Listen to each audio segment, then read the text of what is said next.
शिक्षा का जले, हर बच्चा स्कूल चले, हो सवेरा मिटे अंधेरा, एक नया अभियान है,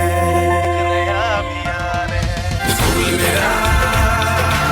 पंजाब के सरकारी स्कूल विश्व स्तरीय सुविधाओं से संपन्न हो रहे हैं। आप भी अपने बच्चे का दाखिला जरूर कराएं। बेहतर शिक्षा, बेहतर परिणाम, सरकारी स्कूल पंजाब का मान। जिस चीज की अटकलें पिछले कई महीनों से की जा रही थीं, अब वो घड़ी आ गई है। दरअसल यूपी में मंत्रिमंडल विस्तार का रास्ता अब साफ हो गया है। खबरों की माने तो लोकसभा चुनाव से पहले 3 मार्च को यूपी सरकार में कुछ नए मंत्री शामिल हो जाएंगे। इसमें सबसे पहला नाम सुबह सपा प्रमुख ओम प्रकाश राजभर, सपा से बीजेपी में वापस आए दारा सिंह चौहान समेत राष्ट्रीय लोकदल की एक विधायक को मंत्री बनाया जा सकता है। इतना ही नहीं, बीजेपी के भी 1 या 2 नए चेहरों को मंत्रिमंडल में शामिल करने की चर्चा चल रही है। इस बीच राजभर ने लखनऊ से बाहर के अपने सभी कार्यक्रमों को रद्द कर दिया है। अभी इस पे कोई चर्चा नहीं है। जब तक दिल्ली नेतृत्व से कोई सूचना नहीं आएगी तब तक उस पर कुछ नहीं हो सकता है। आपकी जानकारी के अनुसार, क्योंकि आपको तो ज्यादातर सभी चीजें पता रहती है, चाहे विपक्ष हो पक्ष हो, कब कहाँ क्या होने वाला है, तो उसकी जानकारी के अनुसार क्या मंत्रिमंडल विस्तार की कोई जानकारी अभी तक है? देखिए, जब चुनाव का बिगुल बजने के पहले, आचार संहिता लगने के पहले दिल्ली में भी विस्तार हुआ था पिछली बार, और यूपी में भी विस्तार हुआ था। तो उस आधार पे ये हम लोग कहते हैं कि आचार संहिता लगने के पहले विस्तार हो सकता है, ऐसी चर्चा रहती है। मतलब हो सकता है, जो अभी जो ये है कि लोकसभा के चुनाव में जो महीने भर का टाइम, लगभग महीने 2 महीने का, उससे पहले उत्तर प्रदेश में हो सकता है।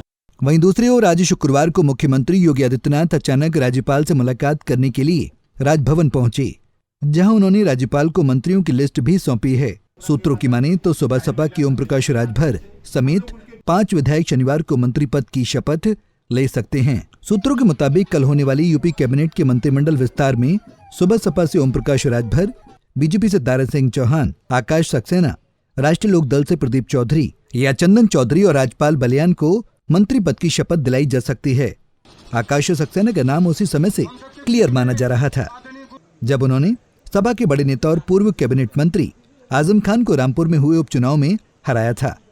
इतना ही नहीं, यूपी के मंत्री नरेंद्र कश्यप ने भी मंत्रिमंडल विस्तार पर कहा कि शीर्ष नेतृत्व इस पूरे मामले पर तय करेगा और जल्द ही मंत्रिमंडल का विस्तार होगा। सुनिए उन्होंने क्या कुछ कहा। इस समय चूंकि हम चौरसिया चेतना यात्रा के एक शुभारंभ के अवसर पर हैं, इसलिए मैं कह सकता हूं कि जो मंत्रिमंडल के विस्तार का विशेषाधिकार प्रदेश के माननीय मुख्यमंत्री जी के क्षेत्राधिकार में आता है। जब उनको उचित लगेगा वो उस पर निर्णय लेंगे, लेकिन इतना निश्चित है, सबका साथ, सबका विकास, सबका प्रयास, सबका विश्वास अर्जित करना हमारी पार्टी का सिद्धांत है। निश्चित ही कैबिनेट का विस्तार भी होगा और हर उस व्यक्ति जो अपेक्षित लोग हैं उनका समायोजन भी होगा। लोकसभा चुनाव से पहले मंत्रिमंडल का विस्तार भी होगा और जो लोग आरएलडी की बात की जा रही है कि सुभाषवा की, इनको भी शामिल किया जाएगा, तो क्या इसको भी लेकर कोई चर्चा चल रही है? शीर्ष नेतृत्व का निर्णय है, जो भी होगा शीर्ष नेतृत्व तय करेगा इसमें। बता दें कि जब से राजभर समाजवादी पार्टी को छोड़कर एनडीए के साथ आए हैं, तभी से कयास लगाए जा रहे थे कि योगी कैबिनेट का विस्तार जल्द हो सकता है। सुबह सपा के बाद जब आरएलडी भी एनडीए के साथ आ गई, उसके बाद अब लोकसभा चुनाव से पहले बीजेपी ने मंत्रिमंडल का विस्तार करने का फैसला किया है। एनडीए में शामिल होने के बाद राजभर बीजेपी आलाकमान से भी मिल चुके हैं, लेकिन अभी तक उन्हें यूपी सरकार में मंत्री नहीं बनाया गया। अभी हाल में उन्होंने कैबिनेट में शामिल नहीं किए जाने को लेकर नाराजगी भी जताई थी।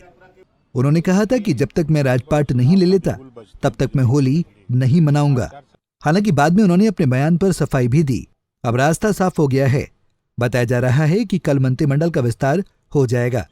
पंजाब केसरी टीवी के लिए लखनऊ से अश्विनी सिंह की रिपोर्ट। हमसे जुड़े रहने के लिए हमारे YouTube चैनल को सब्सक्राइब करें और नई वीडियो की नोटिफिकेशन के लिए बेल आइकॉन को दबाएं। अगर आप ये वीडियो Facebook पर देख रहे हैं तो लाइक जरूर करें और ज्यादा से ज्यादा शेयर करें। धन्यवाद।